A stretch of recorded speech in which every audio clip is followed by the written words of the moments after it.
ایک نوجوان لڑکا ہے جس کا نام ابو کرصافہ ہے، بکریاں چراتا ہے اور اپنی خالہ کے ہاں قیام پذیر ہے۔ تو ایک دن اس نے حضور کو دیکھ لیا اور خوش قسمتی کے حضور نے بھی اسے دیکھ لیا۔ تیری پہلی نظر کا وار توبہ، دل اب تک دعائیں دے رہا ہے۔ تو اب اس کو سب بکریاں بھول گئیں، وہ بکریاں لاتا ہے اور چراگاہ میں چھوڑتا ہے اور آ کے حضور کی مجلس میں بیٹھ جاتا ہے۔ ایک دن خالہ کو پتہ چل گیا کہ یہ تو سارا دن وہاں بیٹھا رہتا ہے، تو اس نے سختی سے منع کر دیا کہ تم وہاں نہیں جاؤ گے۔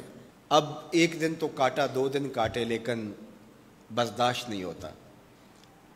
آ کے اپنی ماں کو اور خالہ کو بٹھا کے ابو کرصافہ کہنے لگے، نوجوان لڑکا ہے، کہ میں تمہاری بات مان لیتا ہوں، نہیں جاؤں گا، لیکن ایک بات تو میری مان لو۔ انہوں نے کہا کیا؟ کہا ایک بار تم میرے ساتھ چلو تو صحیح، اس کے بعد اگر تم نے روکا تو رک جاؤں گا، ایک بار تم نے میرے ساتھ جانا ہے۔ انہوں نے کہا ٹھیک ہے، ہم چلے جاتے ہیں۔ حامی بھر لی، خیال تھا کہ ٹھیک ہے اس کی کہنے پہ ہو آتے ہیں، اور اس کے بعد جو ہے وہ اس کو پھر زور بھی دینا پڑے گا، اس کی شرط پوری ہو جائے گی۔ اب ابو کرصافہ اپنی ماں کو، اپنی خالہ کو لے کر حضور کی دہلیز پہ پہنچا۔ کچھ دیر بیٹھے اور واپس چلے تو اسے بے چینی تھی کہ اب یہ کیا بولتے ہیں، چونکہ اس کا مستقبل بھی اس پہ لگا ہوا تھا۔ اب اس کے دل کی دھڑکنیں تھم رہی ہیں کہ پتہ نہیں میری ماں کیا بولتی ہے، میری خالہ کیا بولتی ہے۔ تو ابو کرصافہ کی خالہ نے بول کے کہا ما رأینا مثل ھذا الرجل، زندگی میں ایسا سونا بندہ دیکھا ہی نہیں۔ لکھاں لوگ آئے زمانے تے، محبوب خدا جیا کوئی نہیں۔ لکھاں لوگ آئے زمانے تے، محبوب خدا جیا کوئی نہیں۔ لکھاں سونے بن بن بیندے نے، او دی خاکے پا جیا کوئی نہیں، او دی خاکے پا جیا۔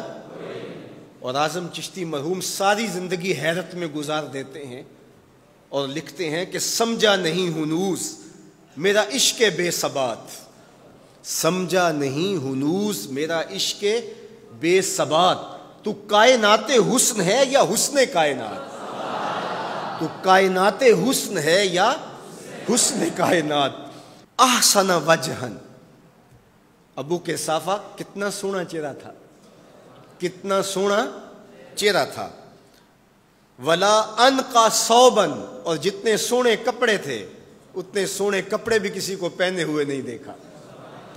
اور تیسری بات فرمایا ولا الین کلامن، جتنی میٹھی باتیں کرتا تھا، شہد ٹپکتا تھا اس کے لہجے سے۔ اللہ اکبر، اس کے لہجے سے شہد ٹپکتا تھا۔ تینوں سینے دی میں ٹھنڈ آکھاں، شہد گلاب تے کھنڈ آکھاں، تینوں نبیاں دا میں لاڑا آکھاں، تیرے ہجر دے وچ میں ہاڑا آکھاں۔ تو کہا ابو کرصافہ آج کے بعد ہم تجھے نہیں روکیں گے، سویرے آیا کر، شام آیا کر، دوپہر آیا کر، تو جی بھر کے محمد کے چہرے کو دیکھا۔ مکھ چند بدر شاہ، متھے چمک دی لاٹ نورانی، کالی زلف تے اکھ، مخمور اکھیں ہن مد بھریاں، دو ابرو کوس مثال دسن، دو ابرو کوس جیتی نوک مجا دے تیر چھٹن، لباں سرخ آنکھاں کے لال یمن، چٹے دند موتی دیاں ہن کریاں۔ سبحان اللہ ما اجمل کا، ما احسن کا، ما اکمل کا، کتھے مہر علی کتھے تیری ثنا، مشتاق اکھیں کتھے جا لڑی۔ اللہ اکبر۔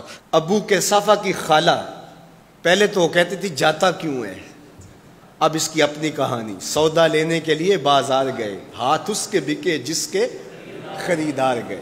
اللہ اکبر۔ کہا کہ اتنا سونا کلام کرنے والا بھی میں نے آج تک نہیں دیکھا۔ پھر کہا ابو کرصافہ کیا کہوں، لگتا تھا اس کے چہرے میں سورج گھوم رہا ہے، ایسا حسین تھا، ایسا سونا تھا۔